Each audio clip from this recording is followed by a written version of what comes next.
Welcome back to पढ़ाई की टंकी। तो कैसी है मेरी चिल्लर पार्टी? यार इसी बात पे ना एक शेर अर्ज करा है, कैसी है मेरी चिल्लर पार्टी, कैसी है मेरी चिल्लर पार्टी, ये जानने के लिए बेताब है तुम्हारी ये पढ़ाई वाली दीदी।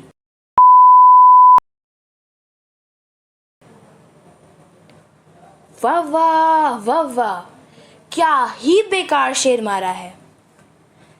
तो अब हो गई सारी बेकार की बातें, तो कर लेते हैं थोड़ी सी काम की बातें, ठीक है। अब हम बात करते हैं कि आज हम करने क्या वाले हैं। आज हम करने वाले हैं व्हाट इज साइकोलॉजी का पार्ट 3, यानी कि व्हाट इज साइकोलॉजी का लास्ट पार्ट।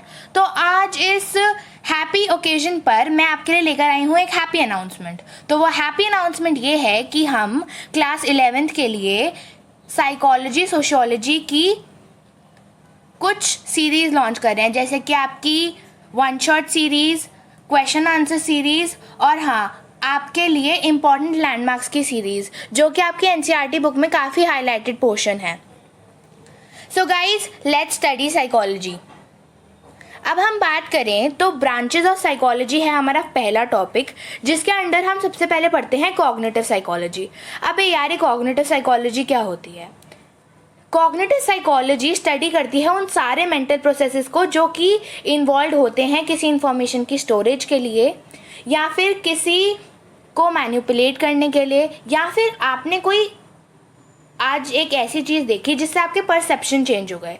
तो उस चेंज ऑफ परसेप्शन के पीछे आपके क्या मेंटल प्रोसेसेस इन्वॉल्व हैं, उसे हम स्टडी करते हैं अंडर कॉग्निटिव साइकोलॉजी। अब काफ़ी सारे साइकोलॉजिस्ट यूज़ करते हैं इकोलॉजिकल अप्रोच। अब वो इकोलॉजिकल अप्रोच ये होती है कि वो कॉग्निटिव साइकोलॉजी को पढ़ते हैं थ्रू इन्वायरमेंटल फैक्टर्स। मतलब वो सोचते हैं कि अगर ये मेंटल प्रोसेस में चेंज आया है या मेंटल प्रोसेसेस इस तरह से हो रहे हैं, तो कौन से इन्वायरमेंटल फैक्टर्स ने इसे इन्फ्लुएंस करा है, ठीक है। अब हम चलते हैं आगे हमारे बायोलॉजिकल साइकोलॉजी की ब्रांच पे। यार बायोलॉजिकल साइकोलॉजी ना एक रिलेशनशिप बताता है between behaviour and the physical system. अब उस फिजिकल सिस्टम में आता है हमारा ब्रेन, हमारा नर्वस सिस्टम, हमारा इम्यून सिस्टम और हमारे जेनेटिक्स। अब फॉर एग्जांपल अगर तुम्हारे फिजिकल सिस्टम में कोई चेंज आता है, फॉर एग्जांपल तुम्हें फीवर हो गया, तो यार उस फीवर की वजह से ना तुम्हारे बिहेवियर में भी बहुत चेंज आएगा। क्या चेंज आएगा? फॉर एग्जाम्पल तुम्हारा खाने का मन नहीं करेगा, या फिर तुम पूरा दिन सोते रहोगे, या फिर तुम ना बहुत इरिटेट हो जाते होगे छोटी छोटी बातों पे। ये सारी चीज़ें तुमने नोटिस करी होंगी, ठीक है। अब बायोलॉजिकल साइकोलॉजिस्ट जो होते हैं वो कोलैबोरेट करते हैं न्यूरो साइंटिस्ट से, जूलॉजिस्ट से और एंथ्रोपोलॉजिस्ट से। अब यार ये जूलॉजिस्ट और एंथ्रोपोलॉजिस्ट होते हैं, जूलॉजिस्ट तो जो एनिमल की स्टडी करते हैं, और एंथ्रोपोलॉजिस्ट वो लोग जो कि ये स्टडी करते हैं how human came into existence, हम कैसे बनते हैं एंड स्टफ, ठीक है। Neuropsychology has emerged out as a field of research. अब ये जो न्यूरोसाइकोलॉजी है ये भी बायोलॉजिकल साइकोलॉजी से ही एमर्ज होकर आई है। यहाँ पर साइकोलॉजिस्ट और न्यूरोसाइंटिस्ट साथ में बैठकर काम करते हैं और वो पढ़ते हैं रोल ऑफ न्यूरोट्रांसमीटर्स और केमिकल सब्सटेंसेस। न्यूरोट्रांसमीटर्स और केमिकल सब्सटेंसेस जो कि रिस्पॉन्सिबल होते हैं न्यूरल कम्युनिकेशन के in different parts of brain, ठीक है। अब हम पढ़ते हैं डेवलपमेंट साइकोलॉजी क्या होती है। Development psychology studies the physical, social and psychological changes that occur at different ages. मतलब आप ना कुछ मत देखो, कुछ मत समझो, आप सिर्फ ये GIF देखो। इस GIF में क्या है?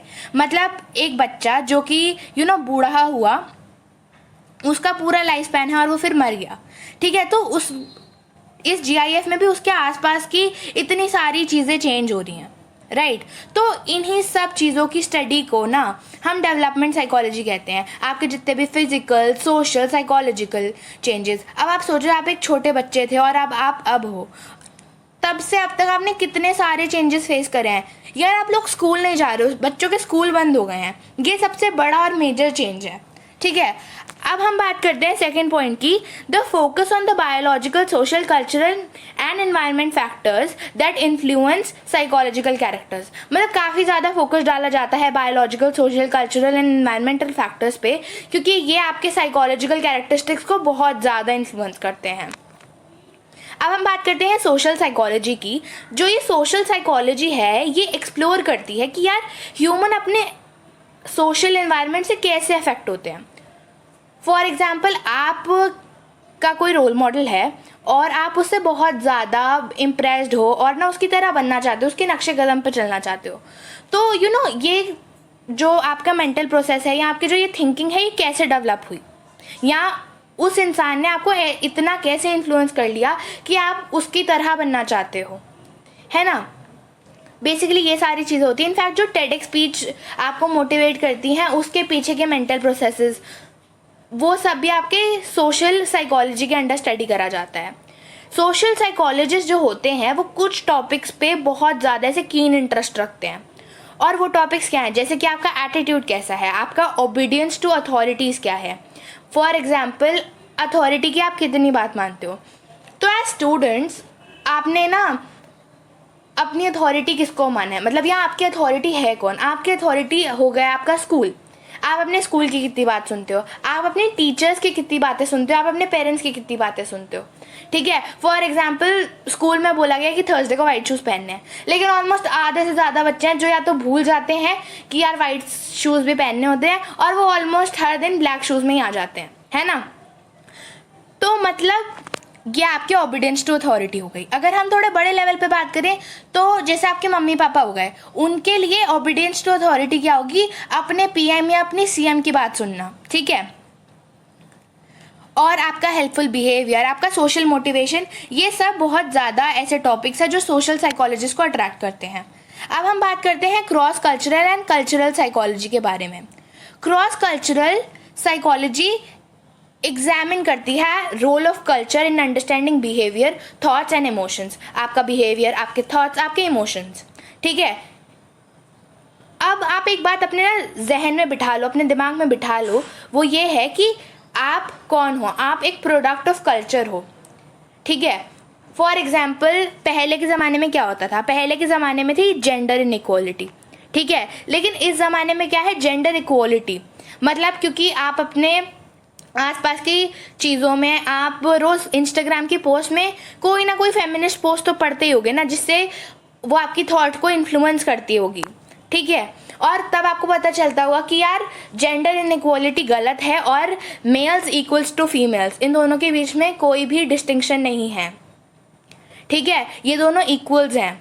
आपको ये चीज़ें समझ में आई क्योंकि आपका कल्चर उस तरह का है, आप एक जेंडर इक्वालिटी वाले कल्चर में बॉर्न एंड बॉट अप हो। लेकिन काफ़ी लोग पुराने ज़माने के, उनको हमेशा यही सिखाया जाता था कि मेन सुपीरियर होते हैं, वुमेन इन्फीरियर होती है, ठीक है। तो उनका कल्चर वो था, आपका कल्चर वो है जो आप देख रहे हो, जो आप समझ रहे हो, ठीक है। और ये आपके थॉट्स को, आपके बिहेवियर्स को और आपके इमोशंस को कैसे अफेक्ट करती है, इस स्टडी को हम कहते हैं क्रॉस कल्चर साइकोलॉजी। अब हम बात करते हैं एनवायरमेंटल साइकोलॉजी के बारे में।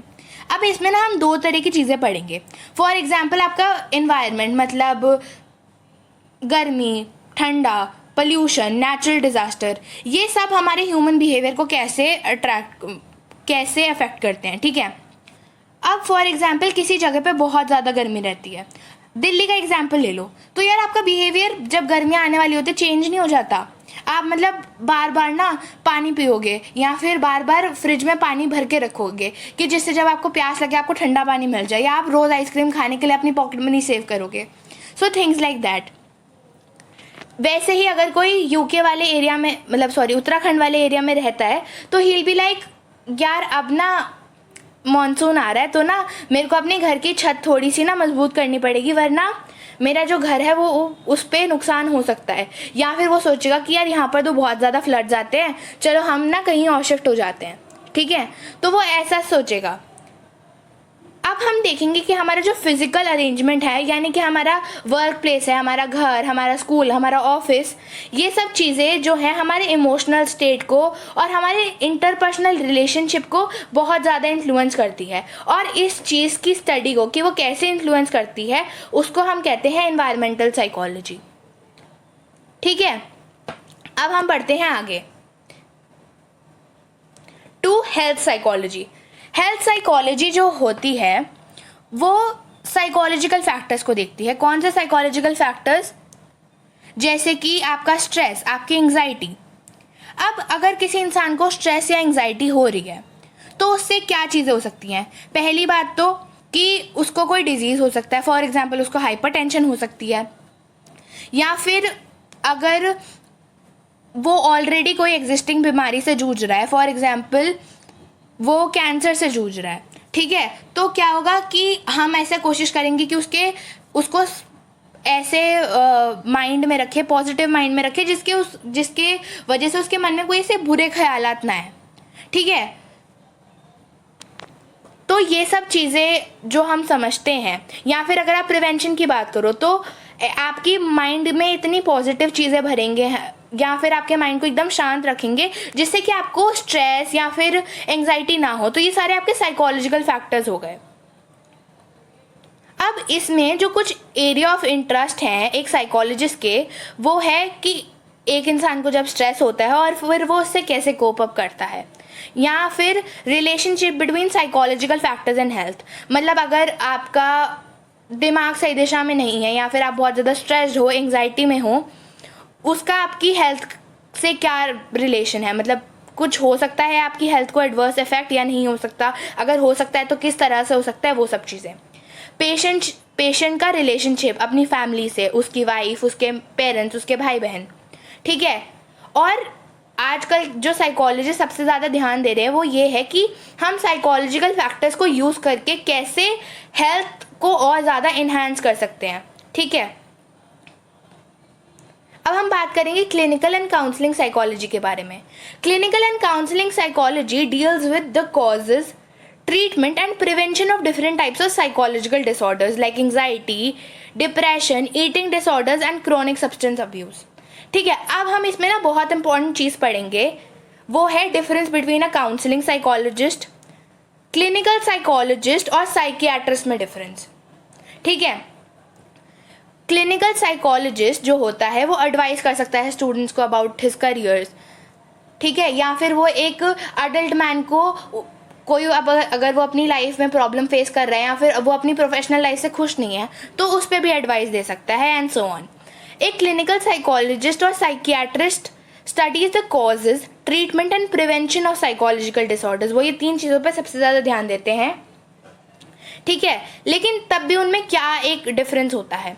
जो क्लिनिकल साइकोलॉजिस्ट होता है ना, उसके पास डिग्री होती है इन साइकोलॉजी, जिसमें उसको ट्रेनिंग दी जाती है इन ट्रीटिंग साइकोलॉजिकल डिसऑर्डर्स। ठीक है, लेकिन एक साइकियाट्रिस्ट जो है उसके पास होती है एक medical degree in treating psychological disorders, और वो थोड़ा ज़्यादा स्पेशलाइज्ड ट्रेंड होता है कि वो एक पेशेंट को इलेक्ट्रिक शॉक दे सकता है, मेडिकेशंस प्रिस्क्राइब कर सकता है। ठीक है, तो ये हो गया आपका major difference between a counselling psychologist, clinical psychologist and a psychiatrist. अब हम बात करेंगे इंडस्ट्रियल साइकोलॉजी की। इंडस्ट्रियल साइकोलॉजी को हम बहुत कॉमनली ऑर्गेनाइजेशनल साइकोलॉजी कहते हैं। ये क्या करता है, ये वर्क करता है with the behaviour of employees और एम्प्लॉयर। जिन किसी कंपनी में फॉर एग्जांपल एम्प्लॉय है और उसके एम्प्लॉयर्स हैं, वहाँ पर ज़्यादातर साइकोलॉजिस्ट को भी एम्प्लॉय करा जाता है। साइकोलॉजिस्ट का काम ये होता है कि वो वहाँ पर एक कैंडिडेट्स को सिलेक्ट करने का एक क्राइटेरिया बनाएं। ठीक है, और फिर एम्प्लॉयज़ के लिए कुछ ऐसे ट्रेनिंग प्रोग्राम्स निकालें जिससे उनकी जो साइकोलॉजी है वो इस तरह से डेवलप हो जाए कि वो कंपनी को ज़्यादा प्रॉफिट्स दे सके, कंपनी को डेवलप करने में हेल्प कर सके। ठीक है, वो ट्रेनिंग करवाते हैं और ना ऐसी सब चीज़ें करते हैं, उन्हें ऐसे इंसेंटिव्स देते हैं जिससे वो और अच्छा काम कर पाए। या फॉर एग्जांपल अगर कोई इंसेंटिव के बाद अच्छा काम कर रहा है तो उसको कंटिन्यू कैसे रखें, ये सब चीज़ें जो होती है वो एक ऑर्गेनाइजेशनल साइकोलॉजिस्ट देखता है, ठीक है। और इसके लिए उनको ट्रेनिंग चाहिए होती है कॉग्निटिव साइकोलॉजी में और सोशल साइकोलॉजी में। अब हम बात करेंगे स्पोर्ट्स साइकोलॉजी की। Sports psychology apply psychological principles to improve sports performance. अब फॉर एग्जाम्पल विराट कोहली की जो परफॉर्मेंस है वो थोड़ी सी डाउन चली गई है कुछ पिछले मैचेस में, ठीक है। तो फिर उसका कोच एक साइकोलॉजिस्ट है मानो, तो वो कुछ उसको ऐसे टिप्स देगा या फिर उसको कुछ ऐसी मोटिवेशन देगा जिससे वो इतना अच्छे से खेलने लगेगा कि उसकी जो परफॉर्मेंस है वो डे बाय डे इम्प्रूव होती जाएगी। कभी कभार पता है एक आर्टिस्ट को या फिर एक स्पोर्ट्समैन को एक किक की ज़रूरत होती है, वो किक प्रोवाइड करती है स्पोर्ट्स साइकोलॉजिस्ट। फॉर एग्जाम्पल किसी वजह से वो इतना अच्छा नहीं खेल पा रहा, लेकिन जब उसे वो किक मिलेगी ही विल बी लाइक यार अब तो मेरे में मोटिवेशन आ गई है, अब तो मैं बिल्कुल प्रिपेयर्ड हूँ खेलने के लिए, और फिर वो चौके छक्के लगाएगा। तो बेसिकली ये हो गई स्पोर्ट्स साइकोलॉजी। ये जो टर्म है ये बहुत ज़्यादा न्यू फील्ड है, लेकिन ये धीरे धीरे ना इस वर्ल्ड में एक्सेप्टेंस गेन कर रही है। अब हम बात करेंगे एजुकेशनल साइकोलॉजी की। Educational psychology studies how people of all age learn, मतलब आप कैसे लर्न करते हो और आपके पेरेंट्स कैसे लर्न करते हैं, ठीक है, या फिर आप कैसे लर्न करते हो और आपके छोटे भाई बहन कैसे लर्न करते हैं, ठीक है। साइकोलॉजिस्ट जो होते हैं वो एजुकेशनल फील्ड में और एक प्रोफेशनल वर्क फील्ड में हर जगह काम करते हैं। फॉर एग्जांपल एजुकेशनल फील्ड में वो कैसे काम करेंगे, फॉर एग्जांपल किसी बच्चे को दिक्कत हो रही है पढ़ाई में, उसको कोई चीज़ समझ नहीं आ रही, तो वो ऐसा कुछ करेंगे, उसको इस तरह से समझाएंगे या फिर उसको एक तरीका बताएंगे उस चीज़ को याद करने का, समझने का, कि वो उसकी जो प्रॉब्लम है वो सॉल्व हो जाए। या फिर वर्क सेटिंग्स में वो ऐसे काम कर सकते हैं जैसे कि हमने पहले पढ़ा ऑर्गेनाइजेशनल साइकोलॉजी में कि वो उनको कुछ ऐसे इंसेंटिव्स दे सकते हैं जिससे वो काम अच्छे से कर सकते हैं। अब जो ये फील्ड है स्कूल साइकोलॉजी, ये क्या करती है, ये बेसिकली ऐसे प्रोग्राम्स डिज़ाइन करते हैं that promote intellectual, social and emotional development of children including those with special needs. जो बच्चे स्पेशल नीड्स के साथ होते हैं जैसे कि हैंडीकैप्ड, देख नहीं सकते, सुन नहीं सकते, ये सारी बच्चों के लिए भी वो एक अलग से स्पेशलाइज्ड प्रोग्राम निकालती हैं, ठीक है। और वो साइकोलॉजिकल नॉलेज को एक बेसिकली स्कूल सेटिंग में लगाते हैं जिससे बच्चों का भला हो सके, ठीक है। अब हम बात करेंगे कि इतनी सारी और ब्रांचेस इमर्ज कर रही हैं साइकोलॉजी में, जैसे कि aviation psychology, military psychology and space psychologist, ठीक है। अब आपको एक काम करना है कि मेरे को ऐसे ही कुछ इमर्जिंग ब्रांचेस का नाम कमेंट सेक्शन में देना है और उनको समझाना भी है थोड़ा सा ब्रीफली कि होता क्या है, ठीक है। अब हम चलते हैं themes and research of psychology में, ठीक है। ये साइकोलॉजिस्ट करते क्या है, ठीक है। आप क्या आंसर दोगे अगर आपसे एक क्वेश्चन पूछे कि साइकोलॉजिस्ट क्या करते हैं? आप बोलोगे यार वो अलग अलग सेटिंग में ना अलग अलग काम करते हैं, बहुत अलग अलग टाइप्स के साइकोलॉजिस्ट होते हैं। लेकिन अगर आप एक कॉमन चीज़ देखोगे ना, वो कॉमन चीज़ ये होगी कि वो किसी भी सेटिंग में क्या करते हैं, साइकोलॉजी की रिसर्च करते हैं, फिर उसे अप्लाई करते हैं।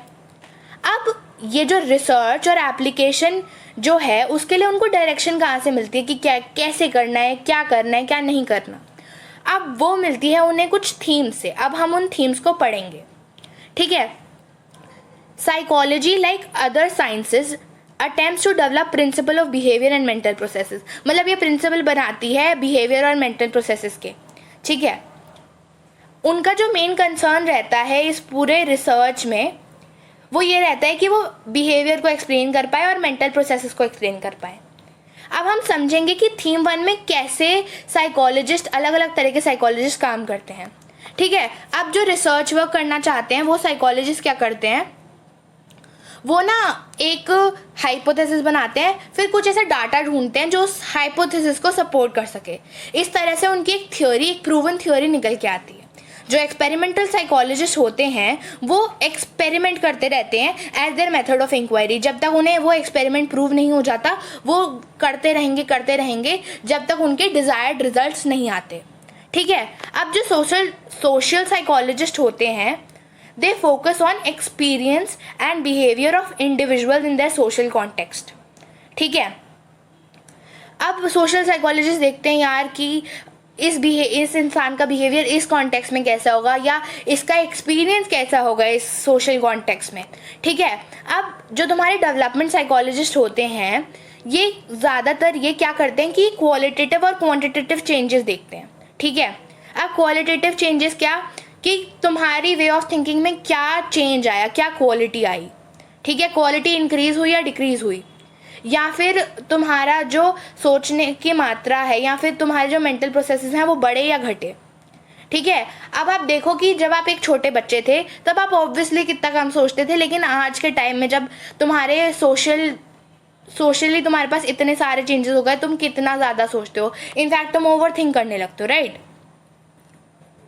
तो ये सारी चीज़ों को पढ़ते हैं तुम्हारे development psychologist from beginning of human life to its end, ठीक है। अब हम पढ़ते हैं थीम 2 पे। थीम 2 ये कहती है behaviour is a function of the attributes of a person and its environment. अब ना इसके लिए ये एक बहुत छोटी सी इक्वेशन देते हैं, वो इक्वेशन ये है कि B इक्वल्स टू FPE, मतलब behaviour is equals to the function of person and its environment, ठीक है। मतलब basically B stands for behavior, function, F for function and P is for person in its environment, ठीक है। Equation suggests that behavior is a product of a person and her or his environment, ठीक है। अब इसी वजह से ना काफ़ी सारे साइकोलॉजिकल टेस्ट बनकर आए। क्यों बनकर आए? क्योंकि यार हर इंसान का एनवायरनमेंट अलग अलग होता है नहीं होता है, तो हर इंसान का वे ऑफ फंक्शनिंग अलग होगा और हर इंसान का सोचने का तरीका अलग होगा। हर इंसान अलग होता है यार, आपने सुना है ना कि हर इंसान की पसंद अलग होती है, हर इंसान की सोचने का तरीका अलग होता है। कोई किसी सिचुएशन में बहुत ज़्यादा वायलेंटली रिएक्ट करता है, तो कोई सिचुएशन के ख़त्म होने के बाद बहुत ज़्यादा वायलेंटली रिएक्ट करता है। हर इंसान अलग अलग तरह से सोचता है, रिएक्ट करता है, और बहुत सारे अनगिनत चेंजेस होते हैं दो ह्यूमंस में, राइट। तो इसी वजह से ना एक नई टर्म इमर्ज होकर आई, एक नई डिसिप्लिन इमर्ज होकर आई, वो है डिफरेंशियल साइकोलॉजी, जो इन डिफरेंसेस को स्टडी करता है बिटवीन टू ह्यूमंस, ठीक है। और ये व्यू कहाँ से आया, मतलब ये सोच कहाँ से ली गई? ये सोच बेसिकली ली गई थी एंथ्रोपोलॉजिस्ट से, एवोल्यूशनरी थ्योरिस्ट से और बायोलॉजिस्ट से। अब हम बात करेंगे थीम 3। थीम 3 ये कहती है कि ह्यूमन बिहेवियर इज कॉज्ड, मतलब ह्यूमन बिहेवियर अचानक से सडनली विदाउट एनी रीज़न नहीं होता, उसके पास रीजंस होते हैं, इनफैक्ट मल्टीपल रीजंस होते हैं, ठीक है। Psychologist believe that all human behaviour can be explained in terms of causes which are internal और एक्सटर्नल, मतलब यहाँ तो इंटरनल होगा या फिर एक्सटर्नल होगा, लेकिन कोई ना कोई कॉज ज़रूर होगा एक बिहेवियर के पीछे, ठीक है। अब साइकोलॉजिस्ट जो होते हैं वो हमेशा ना कोई बहुत ही कॉजल एक्सप्लेनेशन ढूंढते हैं कि भाई एक्स की वजह से वाई हुआ या वाई की वजह से एक्स हुआ, ठीक है। लेकिन धीरे धीरे उन्हें ये समझ में आया कि यार ऐसा नहीं होता, एक्स के पीछे वाई, वाई के पीछे जेड, ये सब चीज़ें ना ऐसे लगी रहती हैं इन कंटिन्यूएशन, ठीक है। और there are multiple causes of human behaviour. For example, अब तुम अचानक से बैठे हो और रोने लग गए, ठीक है, या तो कोई चीज़ ऐसे ट्रिगर हुई होगी, वो चीज़ ट्रिगर हुई होगी किसी और वजह से, या वो चीज़ जिस वजह से हुई होगी वो चीज़ तुम्हें याद आ जाएगी, या फिर कोई भी चीज़ उससे रिलेटेड, ठीक है। तो बेसिकली इससे हमें पता चलता है कि मल्टीपल कॉजेज होते हैं। अब आप देखो कि आप ऐसे सडनली आपके दिमाग में कुछ नहीं चल रहा है, आप रोना तो नहीं शुरू कर दोगे ना, या आप हंसना थोड़ना शुरू कर दोगे, और अगर वो होगा भी तो किसी एक पॉइंट पे कोई चीज़ ट्रिगर हो गई होगी, इस वजह से ऐसा हुआ होगा। अब हम बात करते हैं थीम 4 की। Understanding of human behaviour is culturally constructed, मतलब क्या है इसका? अगर आप किसी का ह्यूमन बिहेवियर समझने की कोशिश करते हो तो वो कल्चरली कंस्ट्रक्ट होता है।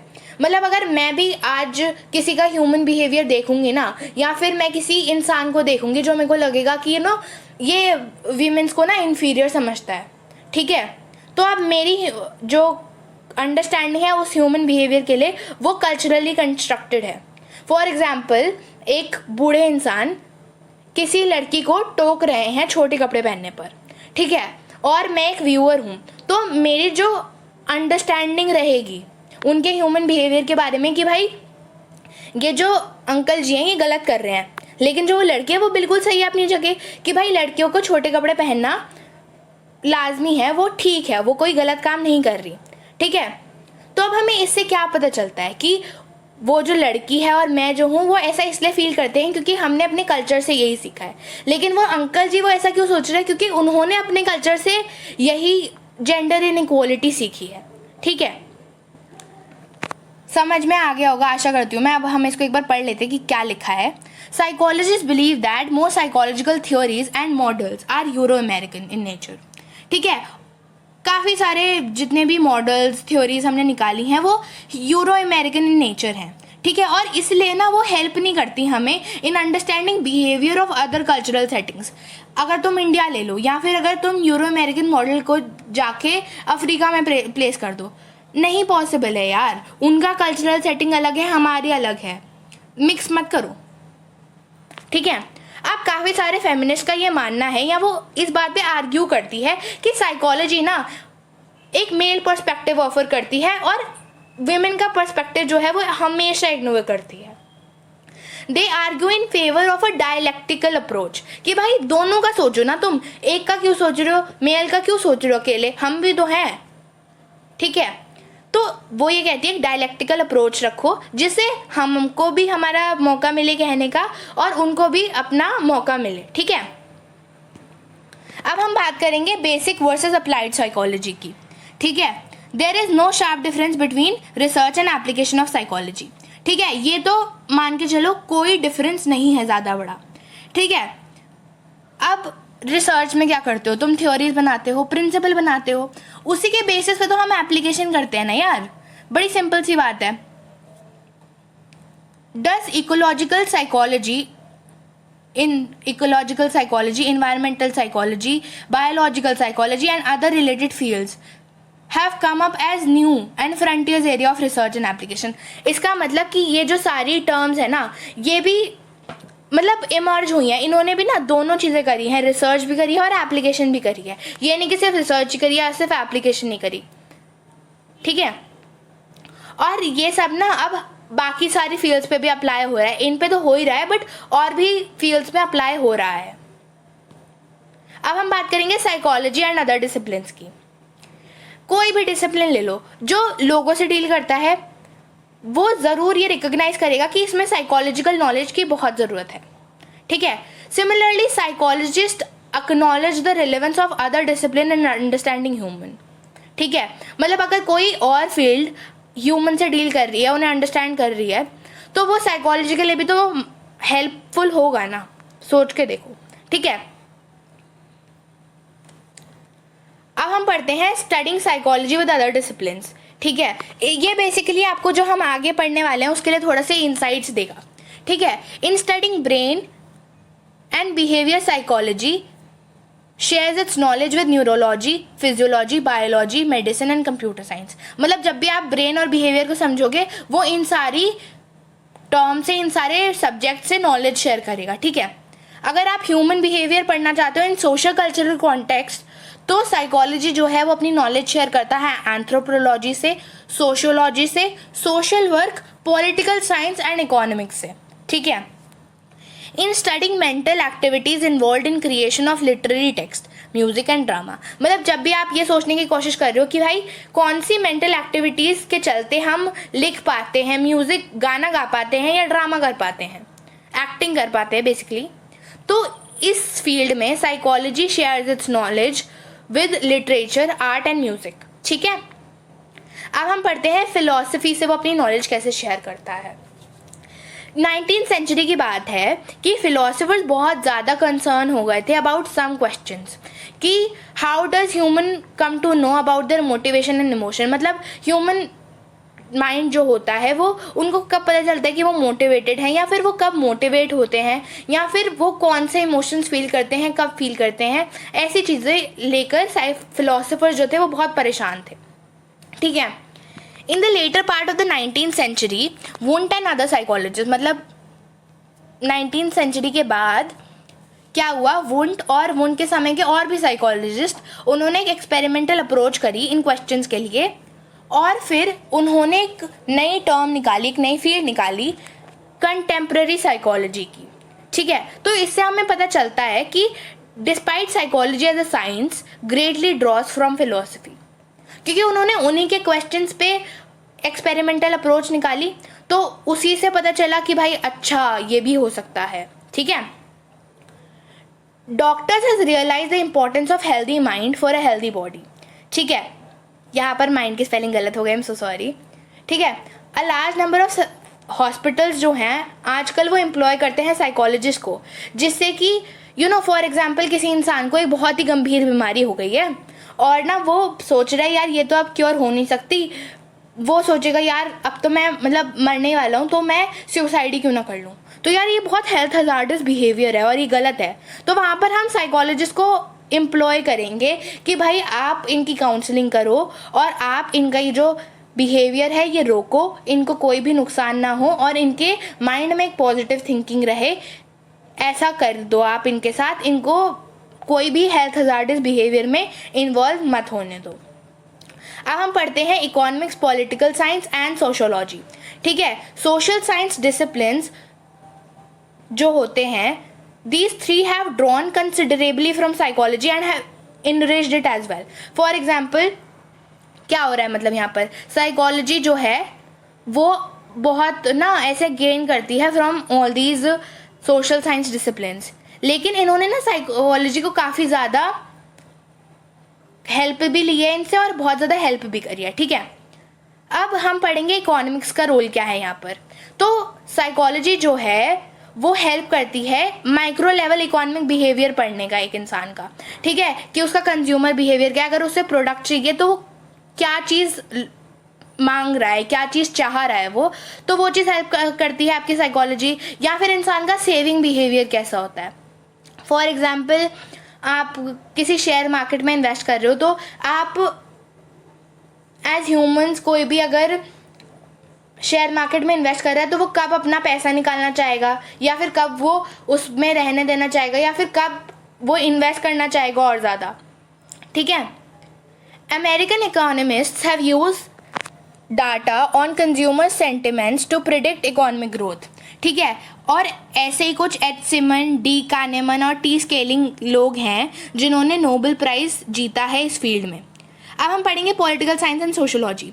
या देखो पॉलिटिकल साइंस क्या करता है, नेचर ऑफ पॉलिटिक्स समझने के लिए, या फिर आपने कभी पढ़ा होगा या देखा होगा या सुना होगा कि पॉलिटिकल पार्टीज़ में ना ये बहुत होती हैं, मतलब साइकोलॉजिस्ट एम्प्लॉय करके रखे होते हैं लोगों ने।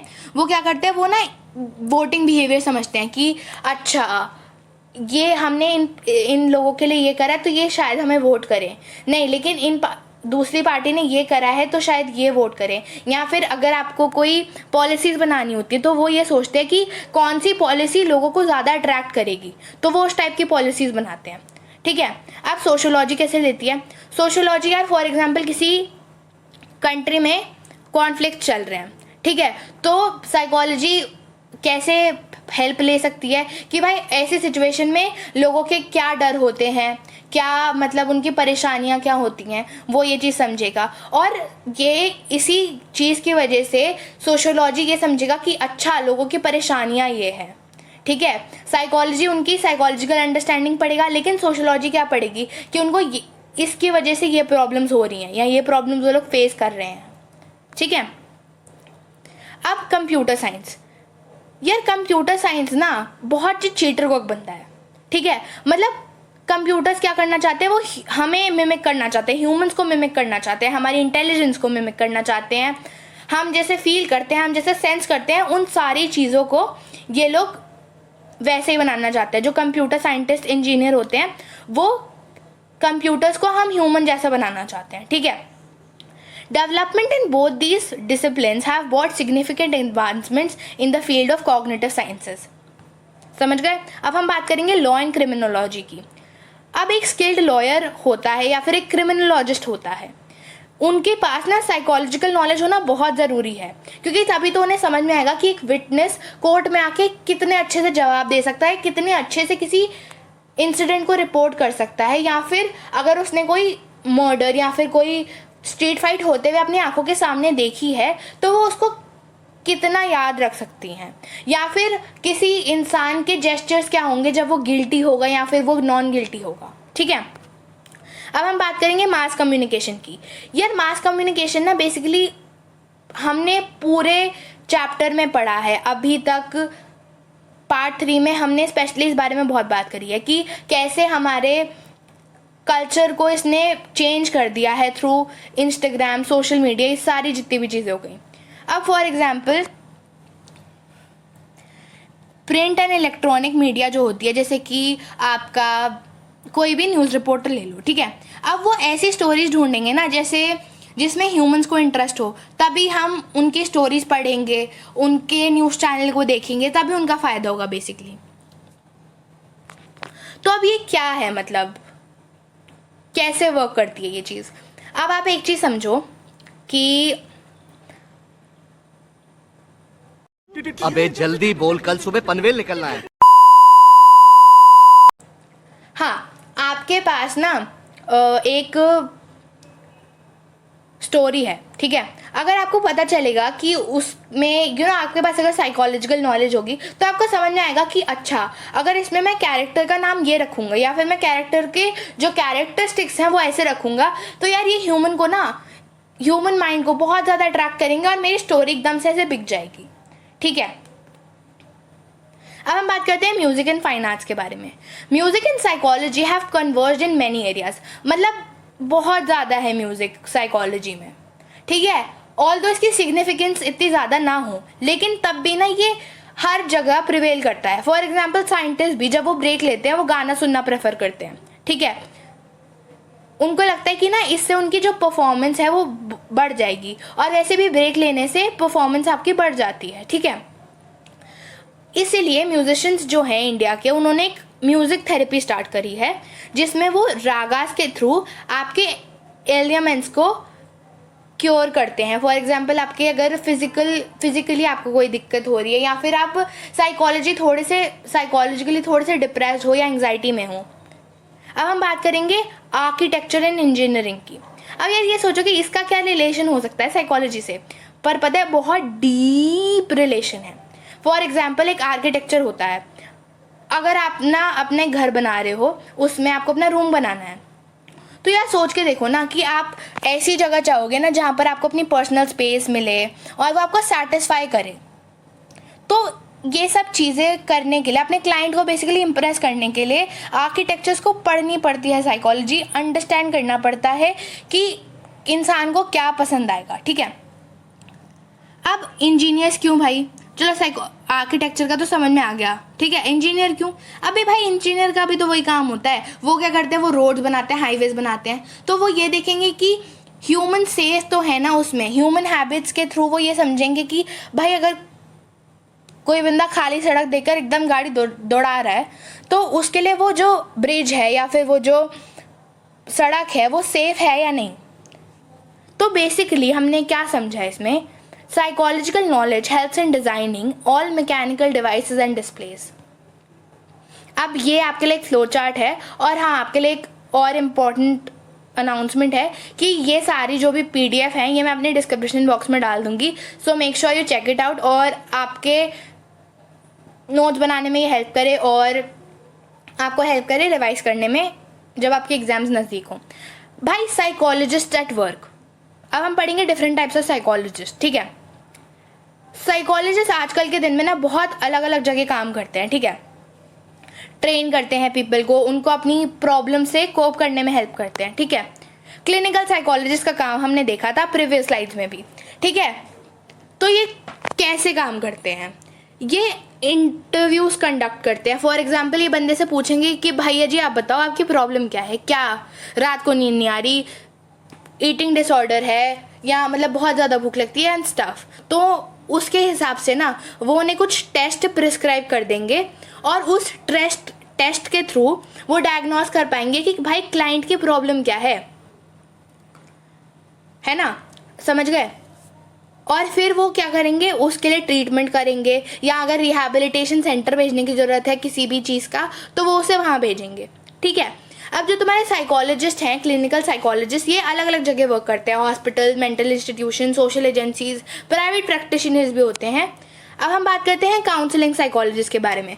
जैसा कि हमने प्रीवियस स्लाइड्स में भी कवर कर चुके हैं इसे, कि क्या करते हैं वो, लोगों को राह दिखाते हैं। फॉर एग्जाम्पल, आप बहुत ज़्यादा सैड हो और आप उस सिचुएशन से कोप नहीं कर पा रहे हो, क्या आप किसे याद करोगे? आप याद करोगे काउंसलिंग साइकोलॉजिस्ट को, कि भैया जी हमें ना बहुत दिक्कत है, हमारी ज़िंदगी में बहुत दुख है।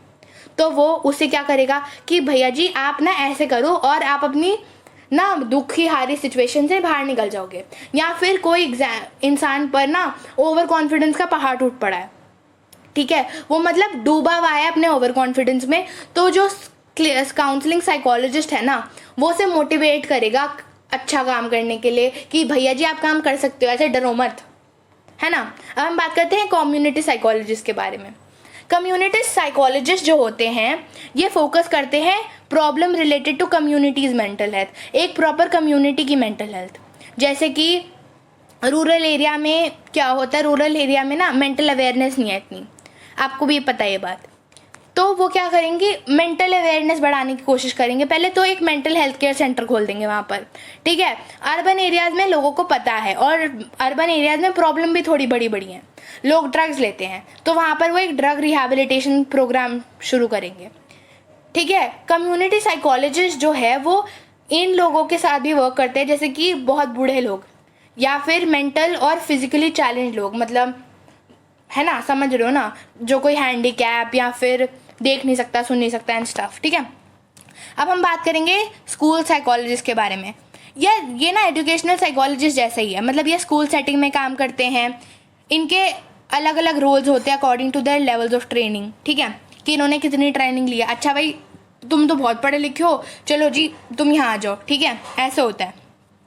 अब स्कूल साइकोलॉजी में ये वर्क कैसे करता है, ठीक है। यहाँ पर टेस्ट तो हर स्कूल लेते हैं, लेकिन जहाँ पर एक अच्छा स्कूल साइकोलॉजिस्ट होगा वहाँ पर वो उस टेस्ट के रिजल्ट्स को इंटरप्रेट करेगा, समझेगा कि अगर इस बच्चे ने अच्छा नहीं करा तो क्यों करा, मतलब उसकी जड़ पर जाएंगे, फिर उसकी जड़ की जो प्रॉब्लम है उसको सॉल्व करेंगे, बच्चे की हेल्प करेंगे। और वो ये भी काम करते हैं जो आपके टीचर्स हो गए, एडमिनिस्ट्रेटर हो गए, इनफैक्ट पेरेंट्स की भी कम्युनिकेशन में हेल्प करेंगे, उसे फैसिलिटेट करेंगे, ठीक है। टीचर्स को समझाएंगे कि बच्चों की ये प्रॉब्लम हो सकती है, सिमिलरली विद एडमिनिस्ट्रेटर्स। और अगर पेरेंट्स समझना चाह रहे हैं कि हमारा बच्चा परफॉर्म क्यों नहीं कर रहा, तो वो सब भी वो स्कूल साइकोलॉजिस्ट आपका काम करेंगे। अब हम बात करते हैं ऑर्गेनाइजेशनल साइकोलॉजिस्ट की। जैसे कि हमने पहले भी बोला, वो क्या करते हैं, एग्जीक्यूटिव्स और एम्प्लॉयज़ के बीच में जो भी प्रॉब्लम होता है उसे सॉल्व करते हैं, मैनेजमेंट प्रोग्राम्स निकालते हैं। अब इसमें ना एक ध्यान देने वाली बात यह है कि इसमें ना 3 फील्ड्स होती हैं। पहला तो तुम्हारा ह्यूमन रिसोर्स डेवलपमेंट, जहाँ पर जो मेन फोकस है वो करा जाएगा कि भाई ह्यूमंस को अच्छा इंसेंटिव दिया जाए, जिस वजह से वो काम अच्छा कर पाए, ठीक है। बाकी जो ऑर्गेनाइजेशनल डेवलपमेंट वाले हैं वो ज़्यादातर ये सोचेंगे कि भाई ऑर्गेनाइजेशन का डेवलपमेंट कैसे करें, ठीक है। या फिर कुछ होंगे चेंज मैनेजमेंट प्रोग्राम्स वाले, कि भाई तुम्हारा मैनेजमेंट प्रोग्राम एकदम ठस है, हमारा मैनेजमेंट प्रोग्राम सुनो और एकदम से उस पुराने वाले को चेंज कर दो, तुम्हारा काम ऐसे धराधर होगा, ठीक है। Psychology in everyday life.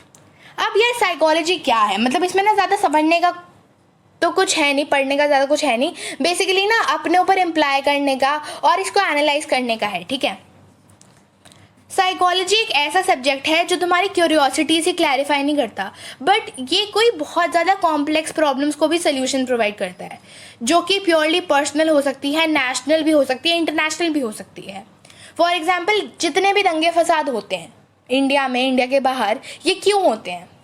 क्योंकि अनहेल्दी थिंकिंग की वजह से, negative attitude towards people, self and undesirable pattern of behaviour, ठीक है। तो इस वजह से ना जो साइकोलॉजिकल एनालिसिस है ये हेल्प कर सकता है इन प्रॉब्लम को सॉल्व करने से या फिर इन प्रॉब्लम का सल्यूशन ढूंढने से, ठीक है। अब how psychology can help you. अब यार देखो, आप ना इस क्लास 11th में इतने अच्छे से साइकोलॉजी को पढ़ लोगे कि आप समझ पाओगे कि आपका जो बिहेवियर है वो कैसा है, या फिर आपने इसी चैप्टर में से काफ़ी कुछ चीज़ें सीख ली होंगी। फॉर एग्जाम्पल, आप इसमें 2 सिचुएशंस दे रखी हैं आपकी बुक में, कि या तो आप ना एकदम ही डाउन टू अर्थ नहीं रहते हो, मतलब अलग ही दुनिया में रहते हो कि भाई मैं ही 30 मार खा हूँ यहाँ पर और दुनिया गई तेल लेने, ठीक है। मतलब जो मैं सोच रहा हूँ, जो मेरा बिहेवियर है वो बिल्कुल सही है, दुनिया गई तेल लेने, ठीक है। और अगर आपको कोई कह देना कि भाई तुम गलत कर रहे हो, तो तुम एक डिफेंसिव बिहेवियर शो करो, नहीं नहीं मैं तो गलत कर ही नहीं सकता यार, तू गलत है ना। तो ये भी एक गलत चीज़ है।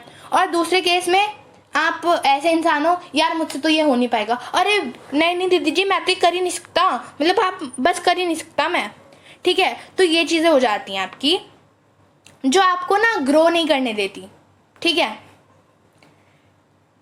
इसका हमें ना एक पॉजिटिव बैलेंस निकालना चाहिए, एक अंडरस्टैंडिंग निकालनी चाहिए अपने बारे में कि भाई ना हम बहुत ज़्यादा 30 मार खा हैं और ना हम किसी से कम हैं, ठीक है।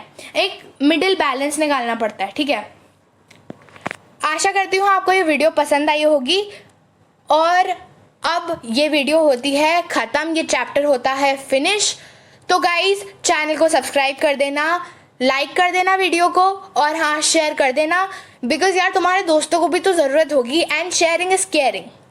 अब हम चलते हैं और अब मैं मिलती हूँ नेक्स्ट वीडियो में। Till then tata bye see you.